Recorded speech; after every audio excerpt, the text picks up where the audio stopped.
Buongiorno e bentrovati anche oggi con A voi la linea. Vicino lontano, premio Terzani numero 17. È un'edizione particolare che punta a riempire le distanze che si sono create con l'emergenza Covid. Il Festival 2021 è ricco di eventi che interesseranno anche le località montane della regione, coinvolgendo personaggi della cultura locale. Vicino lontano, premio Terzani, 17ª edizione, un'edizione particolare perché si svolge proprio fra il prima e il dopo Covid. Quindi il filo conduttore dell'edizione di quest'anno è distanze. Ne parliamo con la presidente di Vicino Lontano, Paola Colombo. Abbiamo detto un'edizione particolare che fa riflettere su un prima e su un dopo, quindi di questo si discuterà nel corso degli innumerevoli eventi che avete programmato. Assolutamente, il nostro festival è sempre stato un appuntamento che vuole riflettere sui problemi, le questioni aperte del nostro mondo. Ci sembrava irrinunciabile aprire uno spazio di riflessione su quello che abbiamo vissuto in questi mesi, quindi distanza è la parola chiave che abbiamo scelto perché la pandemia lo sappiamo anche noi, insomma, lo abbiamo verificato anche nelle nostre vite, ha acuito molte di queste distanze a livello economico, ha acuito le distanze tra i generi, le diseguaglianze, c'è la questione meridionale che rimane irrisolta, poi ci sono anche le conseguenze psicologiche del distanziamento sociale, soprattutto sulle giovani generazioni.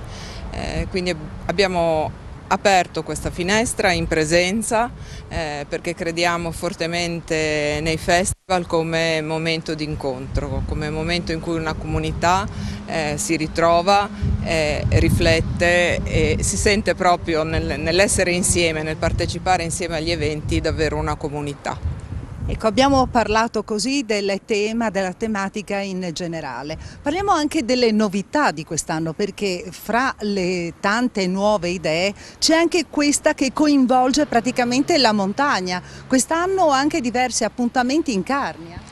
Sì, questo non è un progetto che presenteremo appunto nella giornata inaugurale del nostro festival, Vicino Lontano Monte è il titolo dell'iniziativa, per aprire uno spazio di riflessione nella montagna, ovviamente non con l'ottica del colonizzatore, ma semplicemente Vicino Lontano Monte vuole essere una cornice che riunisce i tanti validissimi operatori culturali che già operano sul territorio. E quindi musica, teatro, incontri culturali e per arrivare alla consegna del premio Terzani che quest'anno va ad un autore islandese che parla appunto della sua terra, della sua isola, dell'acqua, l'acqua del suo tempo. Sì, siamo molto grati alla giuria per la scelta di quest'anno. Ovviamente tutti i libri che la giuria negli anni seleziona per la cinquina sono altrettanto validi e degni del riconoscimento. Ma vediamo che se c'è un tema che è stato un pochettino oscurato, no? Messo in secondo piano proprio dalla pandemia, è stato quello dell'emergenza climatico-ambientale. E in questo suo libro lo scrittore, poeta, attivista ambientale Andris Naer, il titolo del libro è Il tempo e l'acqua, proprio lancia l'allarme a tutti noi rispetto all'urgenza di fare qualcosa per salvare la terra, soprattutto rispetto alle generazioni che verranno, al quale non possiamo sottrarci a questo impegno. Quindi sarà con noi domenica 4 sul Colle del Castello, sperando nel bel tempo, sarà intervistato da Marino Sinibaldi e seguirà poi l'esecuzione dello Stabat Mater, la riscrittura del maestro Sivilotti dello Stabat Mater, dove il dolore non è solo il dolore della madre sotto la croce, ma anche il dolore della madre terra ferita e violata dall'uomo. Open Sinistra FVG ha presentato una proposta di legge per aiutare le realtà regionali, chiedendo l'istituzione di una Music Commission e l'attuazione di progetti di promozione. Questa legge naturale in altre regioni c'è già ed è una legge che offre uno strumento per promuovere i 3 piani sui quali la musica va, diciamo, fatta crescere, ovvero il piano della formazione, dell'educazione, il piano dell'aggregazione, dell'associazionismo e poi l'aspetto imprenditoriale. C'è una ricchezza straordinaria anche nella nostra regione proprio di esperienze musicali, di competenze musicali che vengono disperse, non vengono valorizzate. Ebbene, questa legge offre gli strumenti finalmente per dare ovviamente capacità di progettazione agli operatori in questo settore, per dare finalmente anche certe certezze a questi operatori, ma poi soprattutto per il beneficio di tutti, perché la musica è un veicolo straordinario di conoscenza, di consapevolezza, di costruzione di un sentimento di comunità. Una legge che ci si domanda come mai non fosse già presente in una regione a statuto autonomo che può appunto anche intervenire con una certa energia in determinati settori. Noi auspichiamo appunto che come Open Sinistra e FVG che questa legge, diciamo, venga accolta ovviamente nella forma nella quale presentiamo, ma è chiaro che se venissero appunto ripresi temi forti per noi, diciamo, sarebbe altrettanto positivo, proprio perché quello che è lo scopo di promuovere leggi è proprio favorire questo settore che, come si è detto, vede appunto migliaia di persone operare ed è stato un settore molto colpito dalla pandemia. Questo è un settore che ha patito particolarmente questo anno e mezzo di pandemia, teatri vuoti, assenza totale di concerti, e ne ha patito anche il pubblico. Sì, assolutamente. Io penso che proprio le persone hanno proprio bisogno dello spettacolo dal vivo in generale, del teatro, in particolare della musica.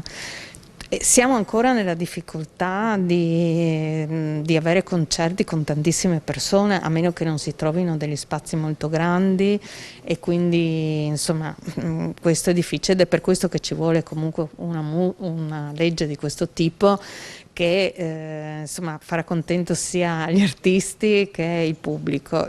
Per gli artisti è molto importante che ci sia questa parte dedicata alla professionalizzazione e anche la progettualità europea, perché questo è un po' il nostro futuro e dobbiamo continuare su questo orizzonte. Moltissime realtà, anche italiane, sono molto dinamiche e straniere. Abbiamo molti collegamenti già pronti perché siamo una regione plurilingue e quindi credo che una commissione di questo tipo debba esistere proprio per favorire questo tipo di relazioni europee. Parliamo adesso di sport e solidarietà, perché ci saranno diversi candidati a una medaglia olimpica sabato sera a Lignano per il 32esimo meeting internazionale di atletica, sport e solidarietà. E dopo l'edizione a porte chiuse dello scorso anno torna anche il pubblico. Vediamo. Tutto è pronto, meeting internazionale di atletica leggera, sport e solidarietà, 32esima edizione, ancora nel segno della solidarietà e non può essere altrimenti, insomma ancora nel segno dei grandi campioni, ma ci saranno anche dei momenti di ricordo particolarmente toccanti. Certo. Beh, intanto la soddisfazione di averlo portato in porto, perché siamo ancora in epoca Covid, malgrado tutto. Lo scorso anno, a metà agosto, quando abbiamo realizzato, era un'avventura veramente con la super maiuscola. Quest'anno un po' meno, dobbiamo sempre rispettare i protocolli eccetera, c'è la possibilità di far accedere un po' di pubblico e questo è già una bella soddisfazione, anche perché lo spettacolo come sempre è garantito. Abbiamo atleti da 23 paesi di tutto il mondo, di tutti i continenti, una ventina di medagliati fra olimpici e a livello mondiale. C'è una discobola cubana, campionessa in pectore, campionessa del mondo. Abbiamo 5 saltatori in alto sopra i 2,30 m per onorare la pedana e ricordare degnamente il nostro Alessandro Talotti, recentemente scomparso. Ci saranno anche i familiari naturalmente a cui faremo una piccola e sobria cerimonia. Nei 110 ostacoli stanno arrivando i giamaicani come ogni anno. Lo scorso anno non sono venuti, ma quest'anno sono uno squadrone, una trentina tra accompagnatori e atleti che hanno fatto i trials proprio in questo recente weekend, e quindi il vincitore dei 110 ostacoli è stato in lungo, e anche dei 100 saranno presenti al meeting, e non solo. nei 100 metri ci sarà un altro campione mondiale che è Michael Rogers, statunitense. Sono 150 gli atleti, saranno 250 gli atleti regionali, perché faremo un'anteprima dalle 17 alle 19:30 dedicata a tutte le categorie giovanili, dalle giovanili fino ai master come tradizione. Ci sarà il ricordo anche di Ottavio Missoni con l'8° trofeo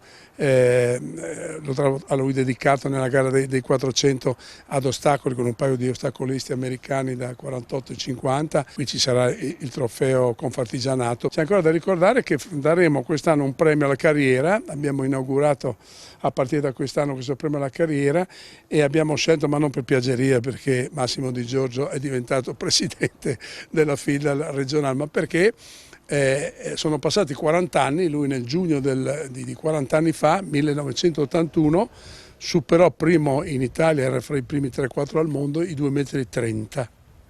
E quindi ci sembrava fosse doveroso ricordarlo, anche perché lui purtroppo non poté mai partecipare alle Olimpiadi per via dei veti. Lui era un atleta militare, quindi negli anni 80 aveva avuto questi tipi di problemi, e quindi noi vogliamo ricordare anche questo particolare. Ci sono naturalmente le gare per disabili, che lo sono fin dal 1990, con gli Special Olympics in particolare quest'anno, ma alle 20:30 prenderà il via e si concluderà nell'arco di un paio d'ore. E la puntata di oggi di A Voi la Linea termina qui. Tra poco appuntamento con Pronto chi parte, spazio dell'Agenzia Turismo 85 che propone offerte per viaggi e vacanze. Buon pomeriggio.